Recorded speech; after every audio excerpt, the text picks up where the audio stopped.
After a previous episode, Are Women Desperate or Are Men Delusional? My DM and comment section turned into a full battleground. Women came in defensive and men came in hot. And in the middle of all of it, I think the point was missed. So today, we are flipping the lens. Not to backtrack, not to pacify, but to go deeper. So this episode is about the other side of the prize. Why men are tired, talking, and tapping out.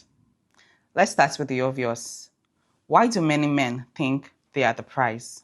Because in so many ways, society has fed them that narrative.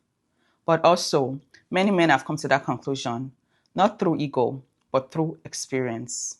Men are expected to protect, provide, plan, and pursue. They are told, a man that doesn't work doesn't eat. But a woman that doesn't work is still considered marriageable. They see women rejecting men for superficial reasons while still demanding excellence in return. So when a man finally becomes what women say they want, he looks around and he's thinking, if I'm bringing all of these, aren't I the prize? I get it, I truly do. But here's the problem with that framework.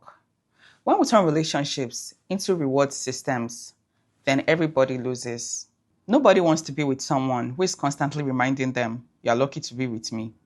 Let me tell you what it is like to be a single woman in a world obsessed with marriage. At some point, it was as if my entire life was a big prayer point for other people. In family gatherings, someone is always whispering, God will do it. In church, you are dragged into single prayer lines, whether you want it or not. Even strangers add suggestions about someone they want you to meet. The constant push wasn't really about love. It was about ticking a box. It wasn't about getting the right man. It was about getting a man, any man, before the world assumed something is wrong with me. The irony is that some of the people who believe men are the prize are also the ones trying to desperately marry women off. If men are the prize, why are you panicking that a woman is still on the shelf? That's the kind of confusion cultural pressure creates, and women internalize it. Not always because women are desperate, but because they're exhausted.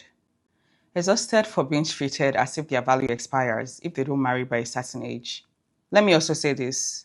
Some of the male frustration is real. We cannot dismiss it because it makes us uncomfortable. Many men feel disposable. One mistake, and then she's out. Others feel used. She wants the lifestyle, but not the responsibility. And others feel afraid. Afraid that commitment will cost them everything with no safety net in return. We can't pretend those feelings don't exist. And ladies, honestly, some of us need to do better. Not because we are wrong for having standards, but because some of those standards are rooted in fantasy, not faith.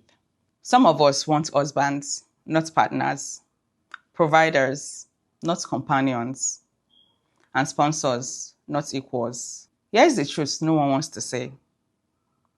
Men are not the price. Women are not the price. Partnership is the price. You don't win someone, you build something with them. You can't build when you're obsessed with being a trophy. You can't grow when all you're doing is competing for status. And for men who feel like they've been shouting for 40 years but no one is listening, you deserve to be hard. But silencing women won't heal you. And for women who feel like every man is a threat or a burden, you deserve love. Suspicion isn't discernment.